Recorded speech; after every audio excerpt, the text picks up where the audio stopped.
Welcome to the Deer Society podcast. Here's your host, Brian Lemke.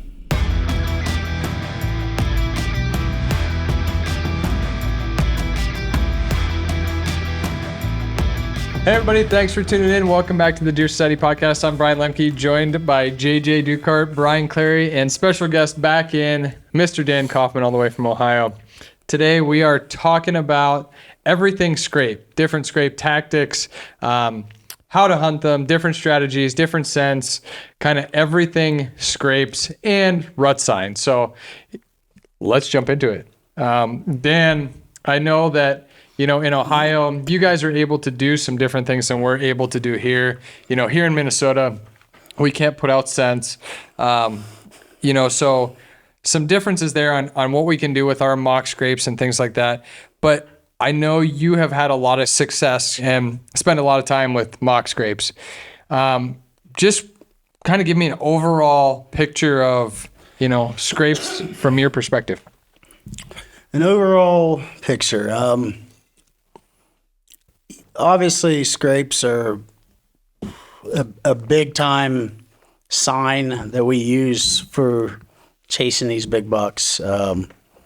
Obviously, we're talking during pre-rut, during the rut. Really, all time, pretty much from even as early as the beginning of season, deer are using these scrapes to communicate with each other, right? And obviously, everything we do to try to harvest these deer, to try to learn more about them, to try to get on them, is based around their movement, their activity, what they do, their weakness, which we know the rut is that big 8-year-old buck's weakness. So I try to use every bit of sign goes from a tree rub to a ground scrape. Everything, anything to do with the rut. I'll go as far as this year, it was kind of a new thing for me. I had a big cedar tree out back. We know these deer love rubbing cedar trees. Not sure why. I suppose it's because they're soft maybe, but they love rubbing pine, soft wood, soft trees. So I buried cedar trees in the ground, or cedar branches off of a tree that I needed to trim them off of. And within a week, I had deer fighting over them and rubbing on them. I mean, I've had good success with that already. Also this time of year, we're starting to use scrape lures. Basically, finding scrape lines, finding areas where deer tend to want to use more scrapes, and making our own scrapes with them, or even not even necessarily making our own scrapes with them, but finding that scrape that mature buck is using and trying to use a little bit of an intimidation process of, putting another buck's urine in there to irritate him and aggravate him and make him want to show up there more to try to find that buck and improve his dominance. How many, in your spots that you're hunting, like how often do you make a mock scrape? Are you making a mock scrape, in every spot that you're hunting? And is it, where are those? So I want to know, for example, like in Ohio, I know you guys can bait, for example. So, you're putting out feed, you're putting out apples. Will you make a mock scrape right there at that same site? Will you make it away from those apples? Does it depend? Like, just walk me through that scenario. And when you're setting up for your hunting locations, how you include mock scrapes in that? So I guess I kind of look at scrapes as two different areas. You have the scrape that potentially might stay active all year. Not necessarily all year, but all season. That's not necessarily what I call a breeding scrape, I guess. Then you also have the scrape that I call a breeding scrape. That's a scrape that a doe comes in. She acknowledges it. She licks the branch. She lets them know that I'm going in heat in this area. And then you have obviously what we call community scrapes. It's basically, from the way I understand it, is where every buck and does, some of the does in that area will hit that scrape. And I think it's just a communication scrape. I don't know exactly what they're saying to each other, but they're saying they're talking to each other in some sort of fashion. They're communicating. That community scrape, I typically won't mess with it. I'll leave it alone. They're already using it. I don't need to antagonize them to use it more. And I fear that just me being around it could potentially cause pressure in that area and make some of them deer not want to use it. So a lot of times what I'll do is, like we were talking earlier with that trail camera, a lot of times them community scrapes are in areas that don't see a lot of pressure. So you don't want to put more pressure in there. That's that camera that has the solar panel, the rechargeable battery, and it's going to last all season. And it goes on that community scrape and just stays there. And what I see out of that is all them deer in that area seem to use that community scrape. And deer that come in and out of there will also check it out. That's got a lot of scent in it from a lot of different deer. And I don't think it's a dominant scrape. I think it's just a communication scrape. So then you have other scrapes that are typically going to be smaller. They're not used year round. They'll go dead for parts of the season, then they'll liven back up. When I don't like to necessarily make mock scrapes unless I see a tree that either I know in the past has been a scrape and it just hasn't been hit yet, or it just every once in a while that branch will stick out to me and I'm like, wow, that looks like the perfect spot to put a scrape. When I do that, it's typically going to be, I'll pick a tree that has that single branch that comes out and that branch kind of stands off by itself. It almost says, come hit me, and I'll take a tree branch. I'll scrape the ground clear at the bottom. I don't make a big scrape. I don't make a huge scrape. I just clear it out a little bit, and I'll dump a little scrape glue or buck urine in the actual scrape itself, and then I'll usually either put a dripper of some sort or one of the little white things called a wick up above. I try to put it, and even sometimes I'll try to stand on the back of my side-by-side and put it high enough to where that scent carries out and the deer don't, because that's not something that's naturally supposed to be there. That wick's not a normal thing to be there, so I like to try to put it up high enough to where they're not really knocking off the tree or seeing it as much as the limb above it or limb below it, and using that. And then I'll watch that scrape, and what that scrape does to me, like I said, this isn't a community scrape. This is a rut scrape. That's them bucks coming in and saying, no, this is my territory. It's no different than a dog hiking his leg on a hydrant. They're saying, no, this is my yard, and I'm the only one allowed playing in it right now. And, I won't, if I get a buck that I'm hunting hit that, I won't leave it alone. I'll get in there and I try to keep it as scent free as possible. And I'll go in and dump another one in there. Because I'm trying to irritate him. I'm trying to make him like, no, I don't want somebody else in my territory. And I will go there as many times as I have to check it so I can find him and show him I am the dominant buck in this area and I'm going to be. And then even going into when you hit the main rut, what I tend to see is then what you'll notice is a doe will come in and hit that. And when that doe comes in and hits that, that's a good sign to pay attention to, because to me that says there's a good possibility that, not like I said, I separate them. Community scrape, a doe hits it, doesn't really mean that much to me. Rut scrape, that not every deer in them woods is using that often. It's not a huge scrape. It's not a scrape that's hit often. When that doe hits that scrape, that's a good sign that she's going to go in heat here soon, and she's letting them bucks in that area come hit that scrape, and they know it. They smell her, and they say, okay. Then they'll start fighting around that scrape and around that area, and they'll start hitting that scrape. And when them bucks quit hitting that scrape and them bucks disappear, to me that means there's a good chance that doe's in heat now, and that buck has proved his dominance in that area, and he's already going to be with her. So you kind of got the phase of the early, they're all kind of hitting it, and that's a good time to hunt. And then you got the phase of she hits it, and then a lot of them are hitting it. That time, to me, is the time to start rattling in that area, because that's when you're going to draw in that big boy that says, there's a doe getting ready. I'm definitely not going to entertain you being here right now. When that goes dry and the bucks quit hitting it and nothing's hitting it anymore, to me, from what I've learned over the years of watching my cameras and hunting, to me, I think that means that doe's gone in heat. That buck's more than likely with her now. And at that point, I will use that to try to understand what's going on. And now I'm no longer hunting them bucks. I'm not hunting a buck now. I'm hunting that doe. I immediately start thinking, where's she going to go? Well, she's going to go feed. She ain't going to move a lot because she don't want chased around and bumped all over the place. She's going to be feeding around that bedding area, pretty close to probably where that scrape is. And he's going to follow her wherever she goes. So if you can hunt her and you can kill her, you can kill him. And that's how I look at an actual rut scrape.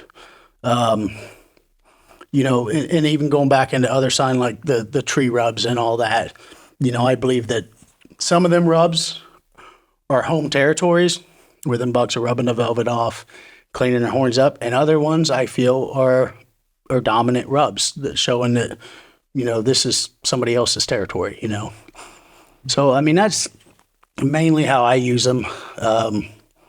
What I found is with the cedar trees, I like putting them right in food plots, like to where they're sticking out like a sore thumb in the middle of that food plot.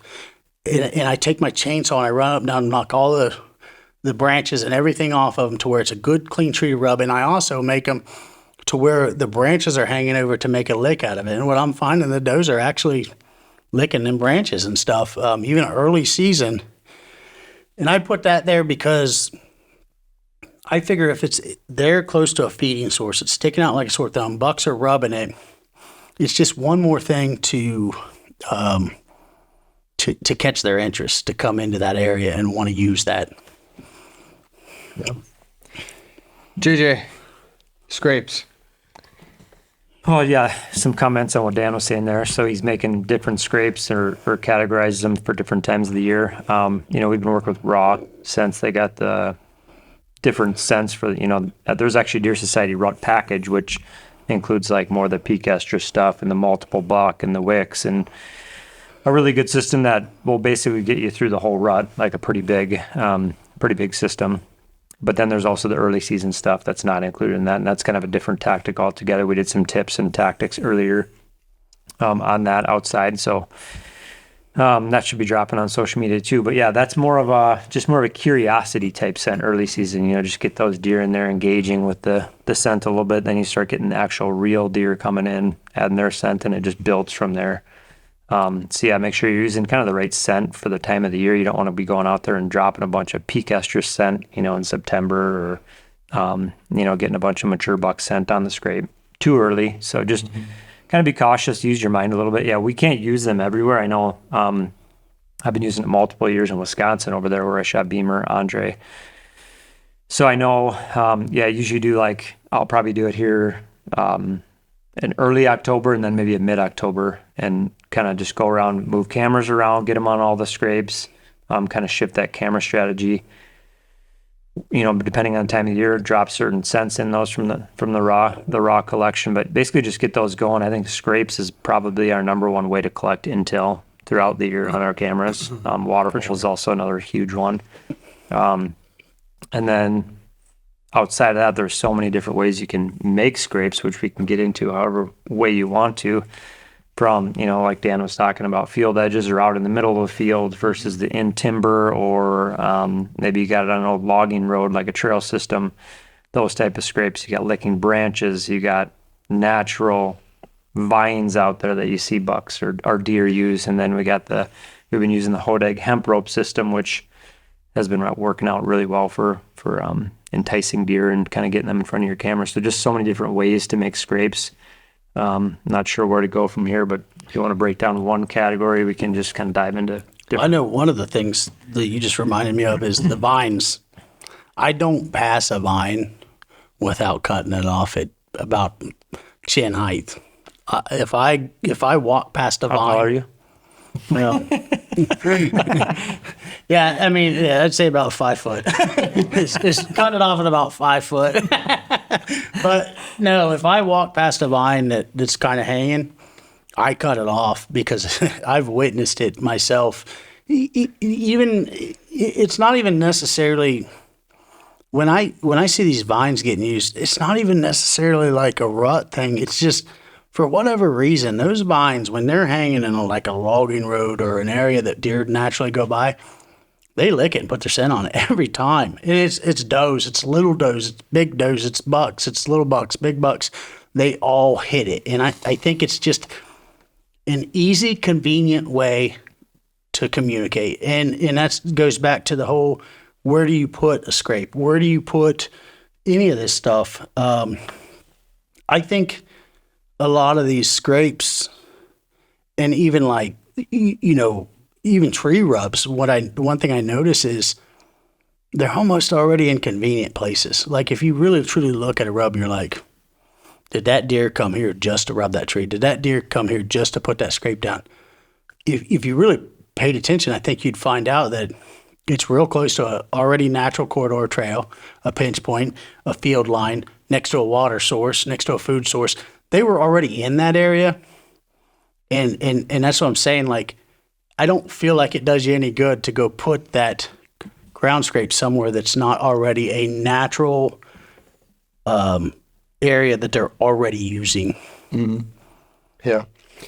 I think, and Brian, I want to let you talk here, but yeah, I am in agreement with that for the most part. I don't do a lot of like just go out and putting a random scrape somewhere where there isn't already a scrape. I do a lot of scrape enhancements. So that might be taking an already established scrape, trimming some other branches around that spot, maybe enhancing it with a rope, something like that. Where I have seen, other scrapes work and making them from scratch is like in the middle of a food plot, for example, or, whether that's a cedar tree or a cedar post or like a hodag licking stick, something like that, where it's out in the open and there's no other real competition around there or no other scrape spots around there. I am a big fan of that. I'm a big fan of using them in an open area, especially when you're hunting with a bow and you want to get them into a spot that's more killable. Like if you use a scrape stick or a cedar pole or a cedar tree and you get them to take to that and deer start communicating with that, like if you're in the pre-rut or you're in that rut stage and a big buck comes out in that food plot, it could be 2 acres. Like, and that's there and they're using it as a communication hub, like he's going to be there at some point. It's a decoy. He's going to be there. So I think in that realm, it works really well. Brian, how are you using, scrapes to your advantage over there on your property? Well, we have to approach it a lot differently, being that we can't use any exterior synthetic scents in Minnesota. So we're looking at it as a visual aspect, the visual cue to get it set up as a scrape. Like Dan was saying, the corridors, heavy transition trails, I like to hang them over some trail systems that I know is getting pounded day in and day out, and that can be fawns, does, bucks. Everything's going to be touching that, whether it's a hodag rope or a natural vine. You got to have that visual beacon that the deer are going to see as they come up to it. They want to lick that branch. They want to lick that rope. They want to put their scent down, that community communication to let the other deer in that area know, hey, I'm here right now. This is, whether it's during the rut, early season, they're staking out their territory, but they're also using it as that communication aspect of just saying, hey, to other does, you guys are welcome here. This is our bedding cell. Coming in and out of the bedding cell, this is a good safe area to be. I will always try to focus on, I use a lot of water holes, so I'll always have a scrape somewhere near water hole within reach of where I'm sitting in my stand. But as far as like food plots, feathering edges, there's nothing better than it. Overhanging trees, you might have 60 of them down the edge of a field or down the edge of a food plot. Feather all of the timber where deer can't reach those sticks, except for that one that you want them to hit. It's that visual beacon that they have to go to lay their scent down. And that's really the biggest key that I found to be successful in an area that you can't use urines or synthetic scents. How do you feel? So you talk about, hair being a visual thing and not being able to use scents. How do you feel, Dan, about peeing in a scrape? A human peeing in a scrape? So over the years, I've seen that work. I have seen guys like a good friend of mine, he's 100% on it, and I've seen it work. Have I ever seen a 6-year-old, 7-year-old buck do it? I can't say I have. Do I do it? Yeah, but I don't do it. So if I have a property I'm hunting a 190-inch deer on, I ain't doing that. I don't trust it enough yet. I'm not saying there won't be a day that I don't, but I haven't seen enough information on it to see that it works. Now, I have properties that have young deer on them, and I'll try it just to see how do they react to it. And I've seen them react to it. I just don't have a lot of information, and I haven't done it enough to know that I can trust it with a mature buck. Obviously, if you think about it this way, like deer eat leaves, they eat natural foods. The foods that we eat, make our urine smell way different than probably what it should smell like, what a natural deer is going to smell like. Now, I don't know, like I said, if I believed it worked 100%, I wouldn't have a problem peeing on a tree stand, and I don't do that. So, it's kind of the same theory. But, going back to one of the things Brian said he made me think of too is we always talk about thinking outside of the box. It's been a big thing lately. That's one thing too, like when we talk about scrapes, when we talk about corridors, when we talk about anything, we always think about what we can use to attract a deer, or what we can use to hunt the deer, to get him closer to us. But one thing we never talk about, and I think that gets mistaken a lot, is there's things that you could negatively do to cause a positive outcome. Meaning, as far as like, say you have a couple ground scrapes, you don't want that deer moving over there for whatever reason. Maybe it's because, it's right on the border of the neighbor's property and he's got a tree stand hanging over your line. Maybe it's because, your stand's over here and you want to try to pull them this way. And I'm not saying this is a guaranteed going to work every single time, but, sometimes you have to think what I'm not doing is not working. What can I do to make it work? And it may be to cut that limb out of that tree and throw it right down in the middle of that scrape, so that scrape's not used anymore. And then go down 100 feet where you want it to be used and do exactly what you said. Take your hedge trimmers and cut out an area and make a new scrape. And maybe you can get that deer to funnel that way. It's no different than cutting trees down. We always talk about pinch points and using pinch points, but we never talk about making pinch points.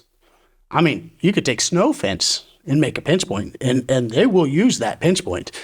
So, that's where I think we got to remember too, is like, not only can we use these to our advantage, but sometimes we can also get rid of them to our advantage as well. It's an option of, when you start thinking about things that are outside the box. Yeah.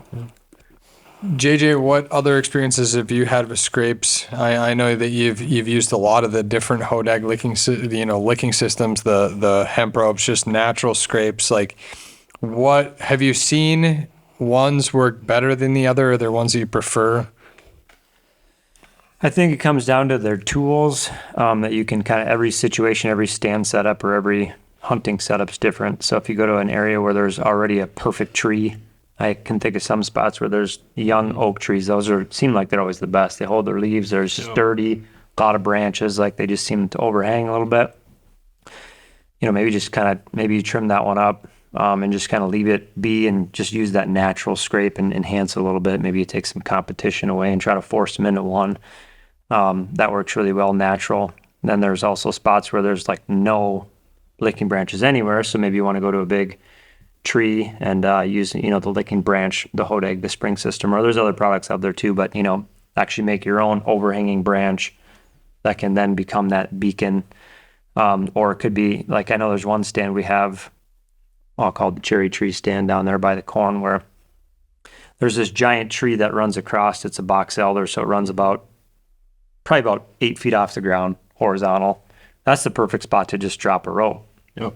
So in that spot, we got a hemp rope and it's a 15-foot wide area where all these deer kind of funnel through, and it's almost like this rope's hanging in the center, and it's like that beacon. Yeah. It's like you can almost not walk through there without being like, what the heck is this thing about to rub my face, So all the deer just naturally go to that spot.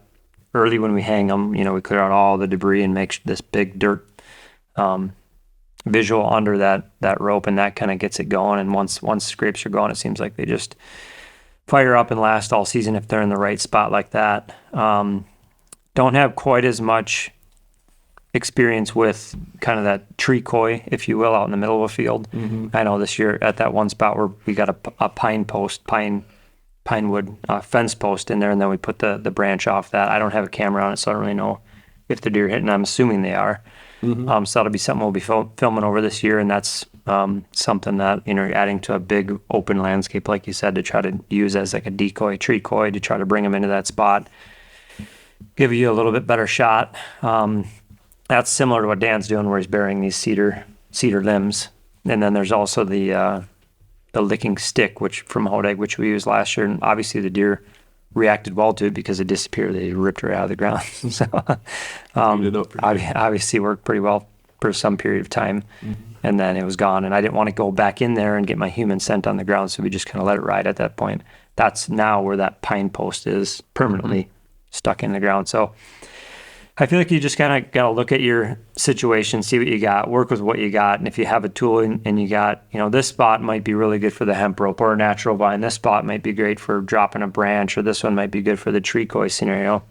And just kind of use that to maximize that hunting setup for shooting, for our case, for filming, or for intel and for your camera. Just use those tools to try to best suit that. And then in Wisconsin, obviously, where we can use scents, that just adds another element to it. So the right time, adding the right scent to that visual, then, game changer.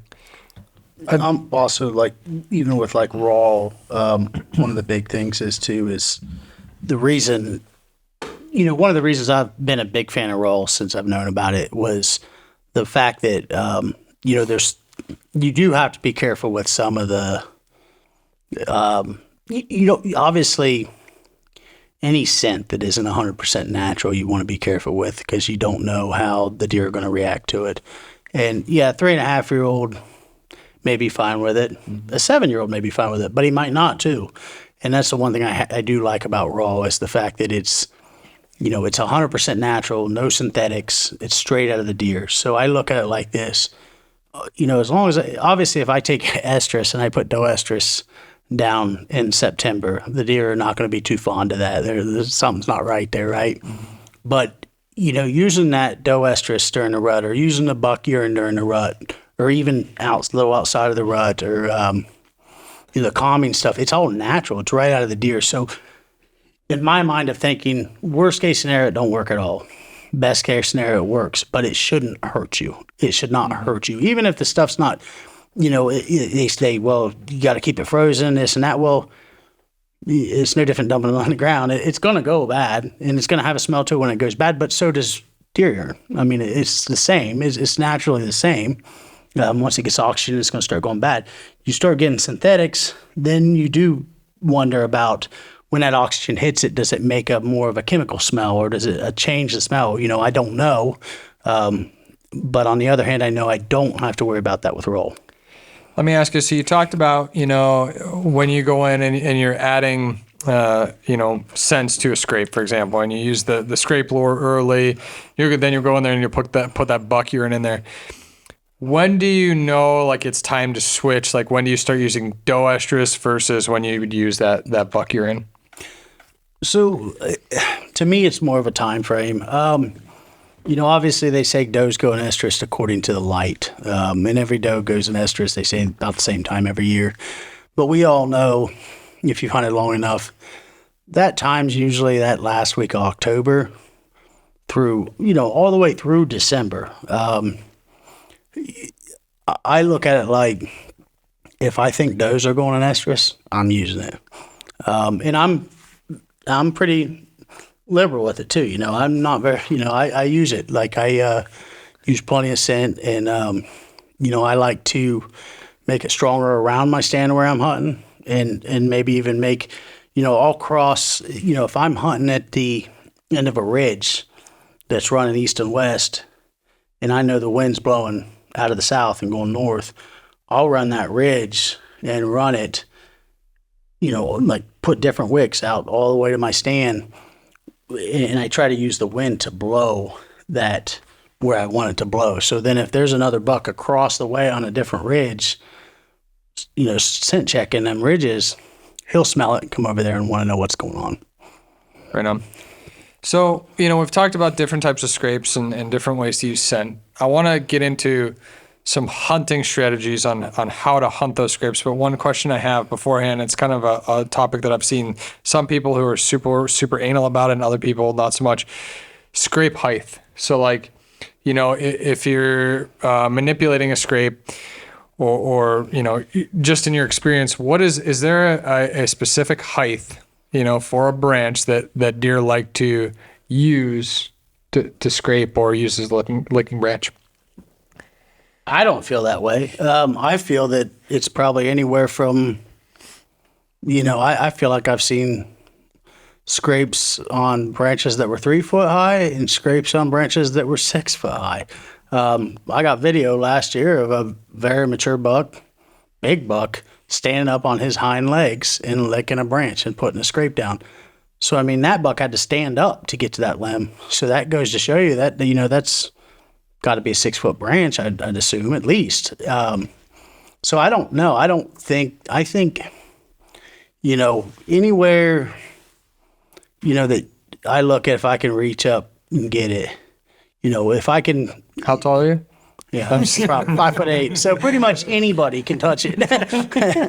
But I wouldn't do anything crazy like anything over 6 foot probably, and I probably wouldn't do anything below 2 or 3 feet. I try to stay probably in that 4 to 6 foot range from a branch. JJ, Brian, anything to add to scrape height? Yeah, actually, I was watching some trail cam video last night, waiting for Dan. 11-hour flight delay. Side note. And it was, so I hung that situation I was talking about with the horizontal box elder tree, dropped the rope, the hemp rope. I thought it was a perfect height. So the loggers ripped it down. They were driving under it and they accidentally ripped it down. So I had to reset it this year. And it was half of the rope that it used to be. So it's now a quarter of a rope. But I kind of guessed on height the other, a few weeks back when I set it. Now I have some data of bucks walking up to it, fawns, does. And it's kind of interesting because deer are, you always think like, oh, a 4-year-old, he's, this big, a 3-year-old's this big, 2-year-old's this big.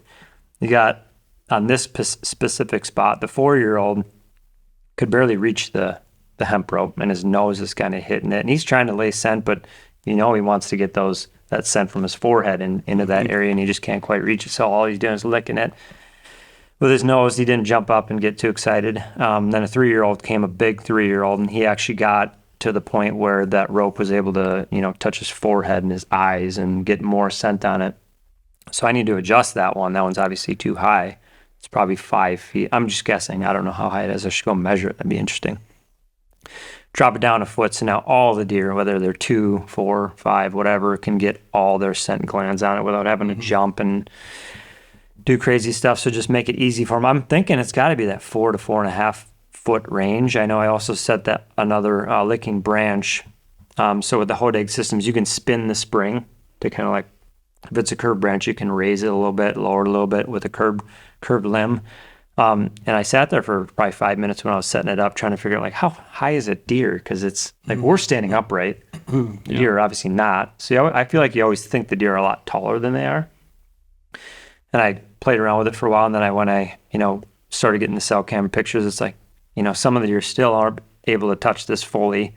Some tall deer, they're getting way up in there. It's, they're getting their neck and their whole head and everything into the licking branch. So We should actually do some measuring. I think that'd be interesting to see like what the actual height is based on the data that we have on those 2 spots, and maybe try to see like what's that ideal height, and then maybe measure it on a chest or something. But it's got to be that 4.5 feet. 4 to or 5 something. feet is probably. Yeah. Probably. Because you don't have to have them. I've seen deer like go up to a scrape, it's too high. You know, they kind of put their nose up a little bit and they're not interested because it's just out of reach, and then they kind of fade off. Mm-hmm. So it's a missed opportunity to have that scent and that. To have the scent on there, yes.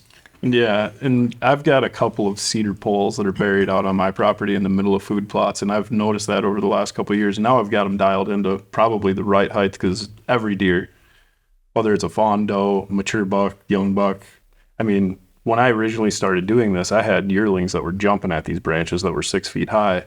They couldn't reach them.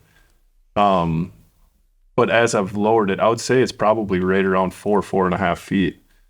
Now that every deer goes in there, and I mean, I've got a camera 2 feet away from it on that same pole that the branch is coming out of, and you can definitely see their attitude and their behavior change when they have an easier access to it. They feel more comfortable just sitting there, rubbing their antlers in it, and they'll take their time with the scrape a lot longer. They'll sit around that scrape a lot longer than if they have to put more effort standing up or jumping at the branch to bring it down.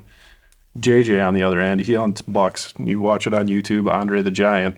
But that buck was probably hitting branches that were 8 feet in the air because the deer was so tall. Yeah, that deer was so tall that he was hitting branches 2-3 limbs above all the other bucks.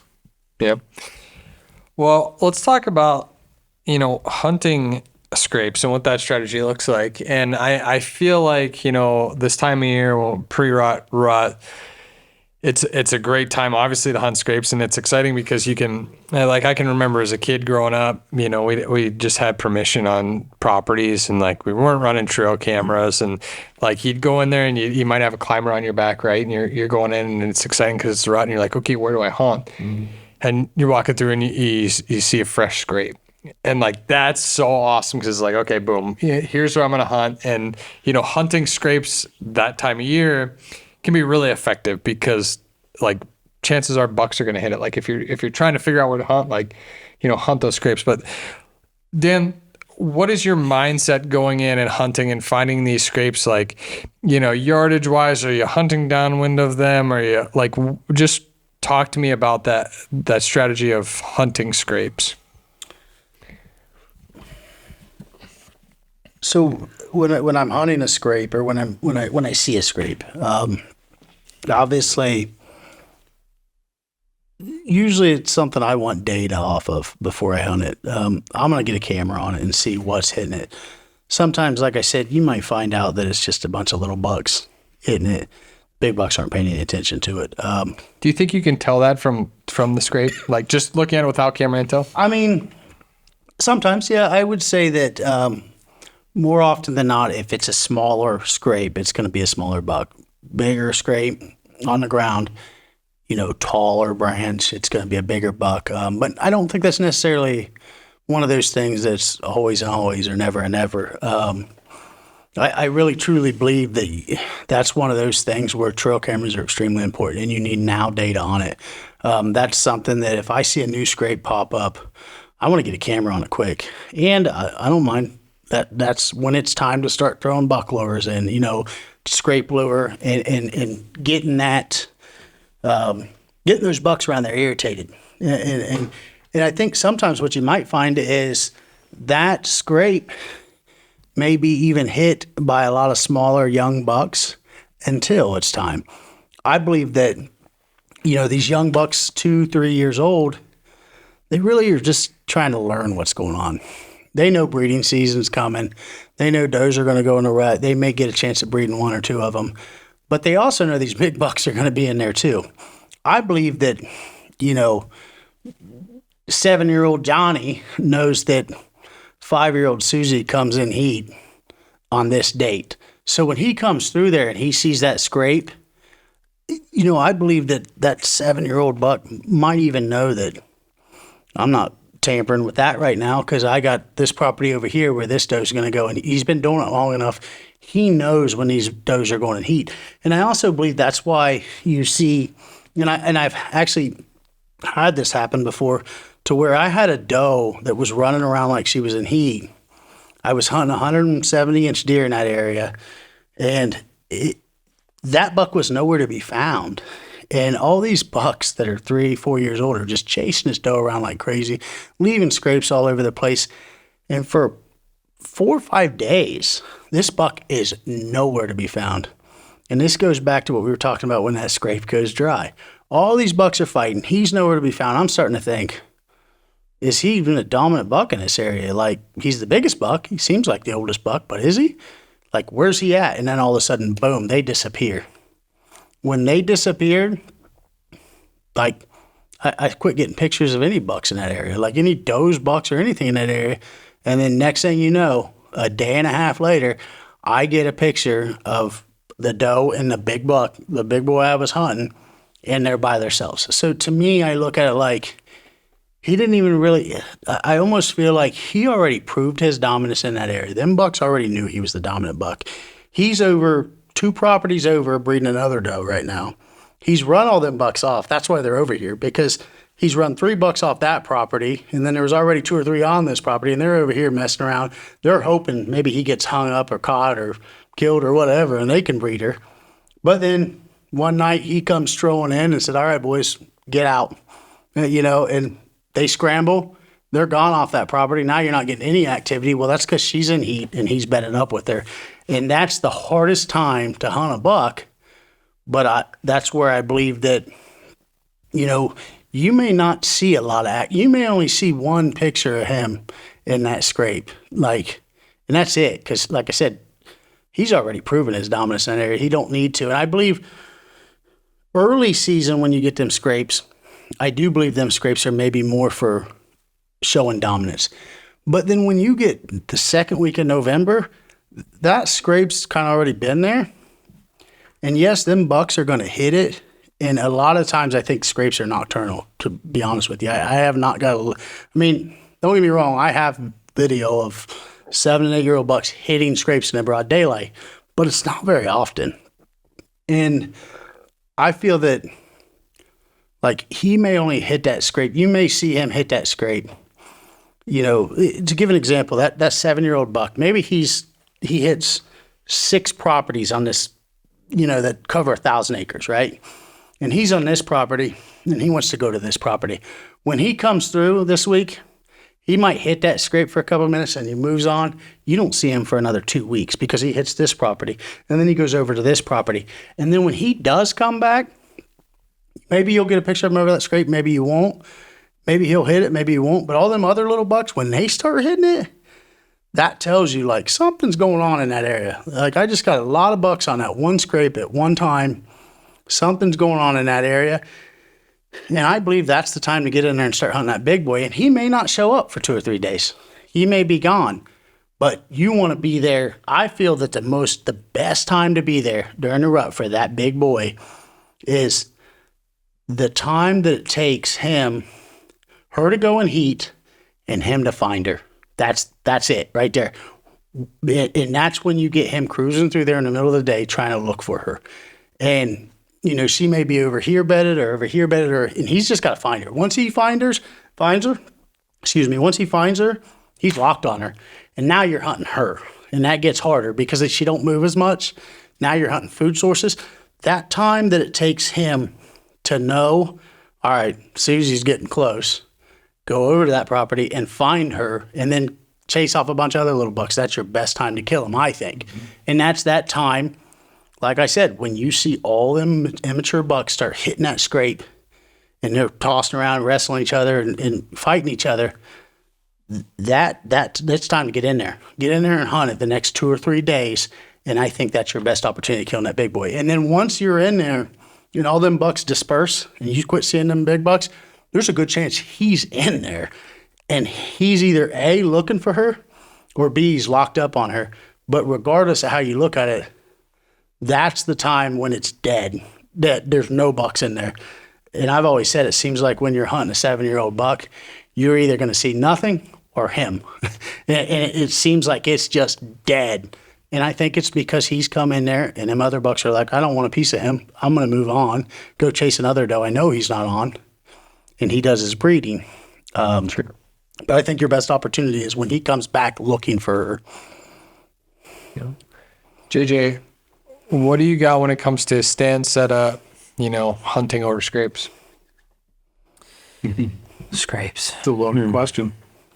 A lot of setups for scrapes. While Dan was talking, I was just thinking, have I ever shot a buck? I've only shot one buck actually over, and it wasn't even on the scrape. It was on a scrape line. So going from scrape to scrape to scrape. That was, if you look up on called Perfect Storm. That was a breakdown where we set up where, big rain front, high pressure, all this stuff came through. We got in the stand right after the deer are going to move. So we're ready for that. We're set up between two big bedding areas, and there was a main, we'll call it a logging road. Really, it was just a trail system that, the landowners were using. But on that trail system, it wasn't maintained well. So basically every 10, 15 feet, there's this branch overhanging, and the bucks were just hitting branch by branch, scrape after scrape. So it just tore up. So just that situation where you got the deer up on their feet. Naturally, if he's going to go from one big bedding source to the next, there's all these scrapes in his way, and he's going to hit them and slow them down. And, it was late October. I can't remember what date it was. But that's really the only time I ever shot a deer using like scrapes specifically. Hit two, shook all the rain off. He was about to hit a third, and I shot him. Yeah, most of the time it just seems like it's just that, it's just kind of a sweetener. It's an area where you get some of the best trail camera video of the year, some of the best footage if you're filming. Typically not. Yeah, I just haven't shot a lot of deer like on the scrape. Maybe that'll change soon. We're changing our setups, adding more scrapes in front of us with the tree koi type setups, hemp ropes. We have a lot of setups where it's just 20 yards away, upwind of the stand setup. Perfect to just sit there if you're self-filming and not have to move the camera much. It's just you're already pointing that direction. That's the setup I like, instead of having them all around you and you get all twisted up in the tree with the arm and the bow and whatnot. But I only shot one buck, I would say, using a scrape, but it's one of the most powerful tools out there. And I like that late October time period, because then they do dry up in November. You see all the leaves kind of pile on there. They're not as active. That's typically what I see. But yeah, those in woods, logging roads, or in certain areas, golf cart trails, four-wheeler trails, whatever you want to call them, like those seem to have just tons of scrapes that you can take advantage of throughout the year. Yeah, the proximity from where we hunt to where the scrape setups are, typically I like to keep them outside of even shooting range, where the deer funneling in off whether it's a bench or a bedding cell. And I utilize a lot of them, like I said, around water and food. If they're coming into that food, they'll graze for a bit. Then as they're moving through that food source, having on one end of it or in the other, that funnel system where the deer naturally are traveling through, but they'll hit that scrape on their way to it. And that's when, like JJ was saying, you get the great footage, but what that deer's going to do after it hits the scrape. It's feeling comfortable. It just laid down its scent. It's going to go walk back into wherever it's going and feel comfortable along the way. So that's one big utility on where the proximity for scrape to stand has been for at least my hunting strategy over the years. Yeah, I'll say this. If you're going to do that, I would say make sure that you have a pretty known funnel or trail that they're going to enter or exit out of there. Sure. And then that works for me. I like being able to shoot that scrape, because I feel like if a big buck's going to come, He's going to hit it. he's going to hit it. Like he's not going to play this game, and like I want to be able to kill him when he's there. I'm a big believer in, like, if you're going to go in there and you're going to hunt, like, you better put yourself in the right situation, like, and make it count when you have the opportunity. And that's the one area he's going to come in, and he's not really paying much attention to the wind. Right. You can hunt a penetrated area without worrying about the wind. Well, the nice thing about shooting a deer over a scrape is, like, if you're bow hunting, you have a good ability. Like, they're distracted, they're moving their head around a lot. Their heads might be in the branches or, down scraping in the dirt. Like, it gives you a good opportunity to draw your bow back and be settled and, not rush it when the deer's typically on edge. Mm-hmm. One thing I was thinking about here, and I've seen this a few times here over the last 5 years, is you are only seeing, and you have to keep this in mind, you're only seeing a fraction of the scrapes that are in the woods typically. Like, and especially if you're being cautious and you're hunting the edges, you can see them on the 4-wheeler trails, you can see them on field edges. But so many times, like I hear guys say, well, that's his scrape. Okay, that might be a scrape that big deer is hitting and he frequents and he owns that scrape. But what you have to remember is there is potentially a line of scrapes or another whole community of scrapes that you are not seeing. So like perfect example of this, I saw it last year when I shot my deer, but like the 80-10, if you ever watched that hunt breakdown, was a great example. So there was a little opening in the timber there. And this deer, this is like, he ruled this area during the rut 3 years in a row. Like, he didn't live on this property all year, but like when he had a doe, that's where he was. And like, he knew there was a doe that was going to come in there. 3 years in a row, he did it for like 5 days. And that second year, I filmed him breed his doe, didn't kill him. Third year went in there, was able to kill him. But there was a little opening and he had a big scrape there. And I'm like, that's the scrape I'm going to kill that deer over. And he came in there and he didn't actually hit that scrape and kind of circled, and I shot him.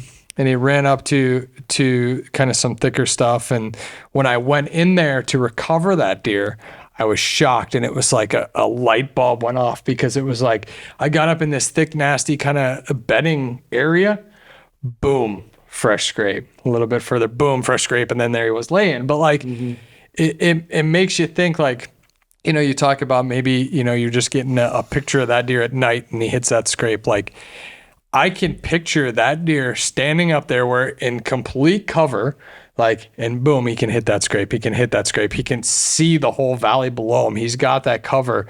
So, those are a little bit more difficult places to hunt. And like right now, you shouldn't be going in there and trying to find those areas. Right. But like, if you do understand that from previous years, or, there's a situation where you can get in and access some of those, man, some of those more secluded areas can be deadly, if you can access them, without being detected. That's another thing to be cognizant about, though, is if you are putting out mock scrapes, make sure your access is still bulletproofed up all the different stands that you're hunting on that property. You can put up a mock scrape and might be in the wrong spot where you're going to get cut off halfway to your walk going to the stand you were going to hunt that evening or that morning. Yeah, and I know Dan's got something. I'm going to say something related to what Brian said just a minute ago. I feel like one of the most deadly spots for getting big bucks on their feet during daylight, which is also Hunt Breakdown that you filmed, was it the year after 80-10?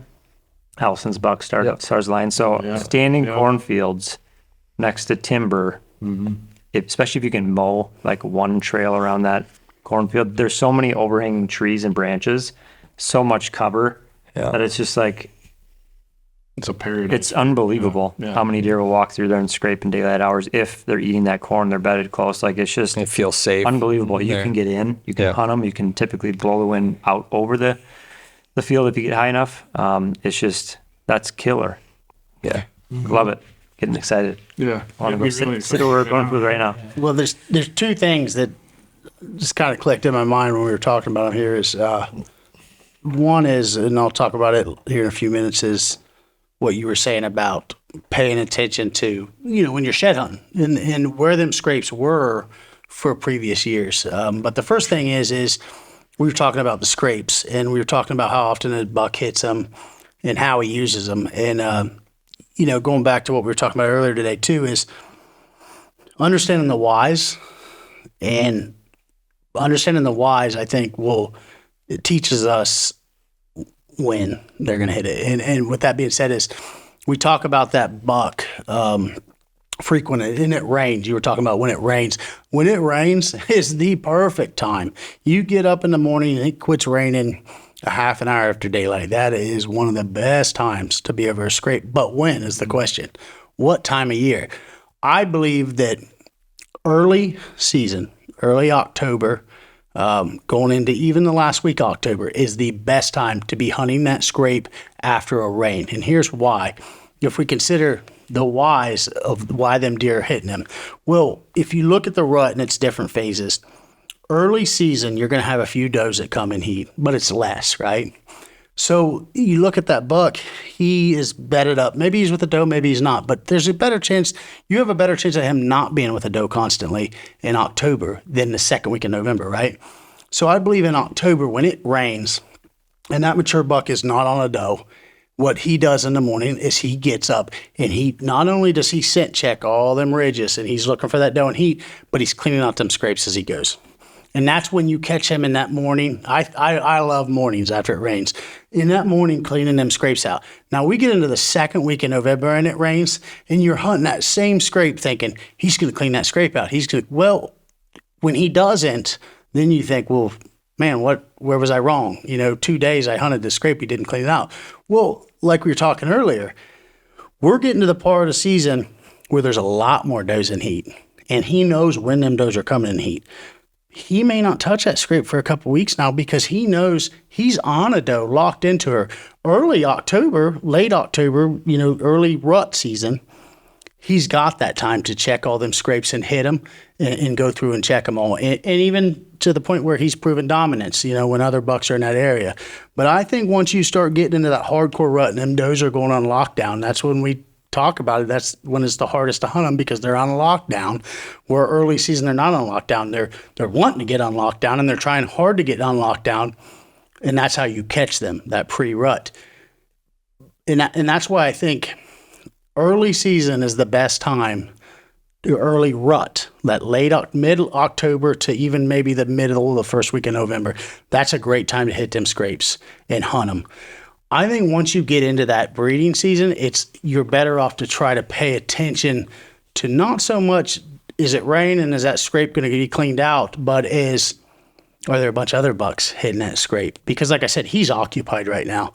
He's breeding another doe. And I'm not saying you can't catch him on it. Like I said earlier, during the rut, I kind of start going with everything goes. If I don't have a better place to hunt him, yeah, I'm hunting regardless because it's the rut. Anything could happen and we know that.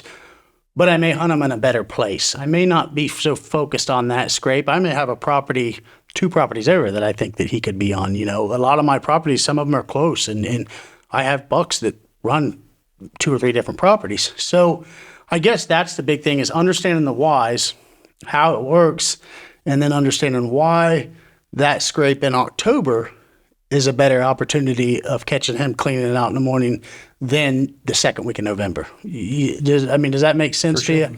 So, and that's the one thing I think that going back to what we were talking about, the lures in early season versus mid-season, there's, during late season. And then going back to what you were talking about, finding all them scrapes in that one area. Shed hunting is one of the most overlooked scouting tools, I think, in the hunting world. And the reason I say that is we go out there and we go shed hunting. I don't necessarily go shed hunting. I'm a terrible shed hunter. I bet every shed sitting in my house, I put 6 miles on my feet to find it. But what I've learned over the years is since I'm a terrible shed hunter, and I'm going to be out there anyways because that's what I want to be doing is shed hunting. Well, since I can't find sheds, well, I might as well scout. And that's when I look around and I start seeing, and I do find the occasional shed, but typically I'm actually looking for the shed, but I'm actually spending more time looking for the sign. Where did I find all the butt crap during that shed season? I see a tree rub that I've never noticed before. And then I see a bunch of saplings rubbed to heck, like just rubbed all to pieces all over the place. I start looking at them and I'm like, it's a pretty intense area. Is this bedding? Nope. Yep, this is bedding. You know what? There's a good chance this is where these bucks are spending a lot of their time, at least late season, because I see all the bedding and the crab. And then you start seeing all the rub trees versus you see that big rub tree right at the edge of a field line. And then that was beans last year. This is where he was coming in and out from his bedding to feed in them beans. So now you can use that and say, holy crap, mature buck comes out, rubs a tree this big right on the edge of a field line on a heavy trail. What was he doing? He got up out of his bed. He walked through the woods. He rubbed that tree and he went out to the bean field and fed. So to me, them are 2 completely different areas. To me, I look at it like that bedding area tells me where he's at, but I know I can't really get too close to it and hunt it, right? Well, that tree that's out right next to the field line tells me, man, I'll bet he was moving through here a lot feeding it. So the next time I have beans standing in that field and I have a mature buck on that property, that might not be a bad place to be sitting in hunting. And that's kind of how I look at it. Like, you know, even like last year, like I ate tag soup last year. So you know what?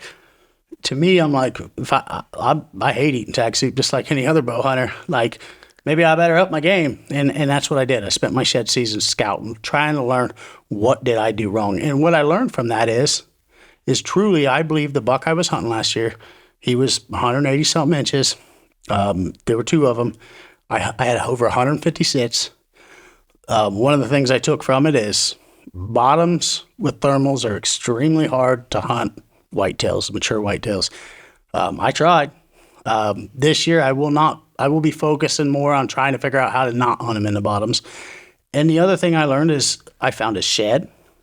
I found them saplings I talk about with close to a bedding area. And that gave me a lot of intel. I could say, this isn't just a spot that buck was during the rut, because during the rut, it's hard to reproduce that situation. But late season is actually, to me, like we've talked before, early season, it's hard to put a pattern on, because early season, there's so much things changing. The beans, the hard horny, testosterone going up, not being able to handle other bucks that they've been able to handle in the past, other hunters' pressure in the area, just acorns falling. There's so much things changing. And then the rut, you obviously aren't going to put a pattern on deer. For Ohio, the best time to put a pattern on deer, if you're going to do it, is January, February. So if you can figure out where he spent his whole time in January and February last year, you'll probably have a good idea where he's going to spend his time come next January and February. Now, me personally, I'd rather kill him before then, but that's what we were talking about earlier. It's that forward thinking. It's thinking what plan A, B, C, D, E, F, as far as you can mentally handle to go forward. Yeah, well, all in all, I mean, scrapes are an absolutely great tool to take advantage of, especially, you know, during pre-rut and rut and really all through the year. But, you know, always learning and we're always looking for signs out there to give us that upper hand advantage. And scrapes are definitely one way to do that. And there's lots of different ways that you can use them, hunt over them, and implement them. We're going to wrap this up. I can feel JJ over here. He's shaking. It's like he wants to get out there and get in the woods. But guys, thanks for tuning in. If you're watching on YouTube, make sure you subscribe. Download the Deer Society app. It's free. Lots of good stuff. Lots of hunt breakdowns coming on there. Dan, thanks for joining us again, man. Look forward to Dan getting home, shooting a big buck here maybe next week. I hope so. But thanks for tuning in. Good luck out there in the woods. Take advantage of those scrapes, and we'll look forward to seeing your pictures.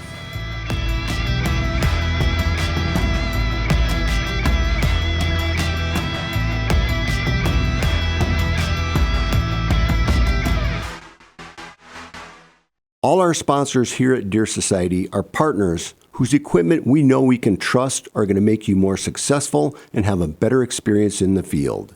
Products like Illusion Systems, maker of the Black Rack, the Extinguisher, and the Phase Body Odor System. Tacticam, Reveal Cell Cameras, 10-Point Crossbows, Onyx Maps, Osseo Gear, Hooyman, and Big Frig.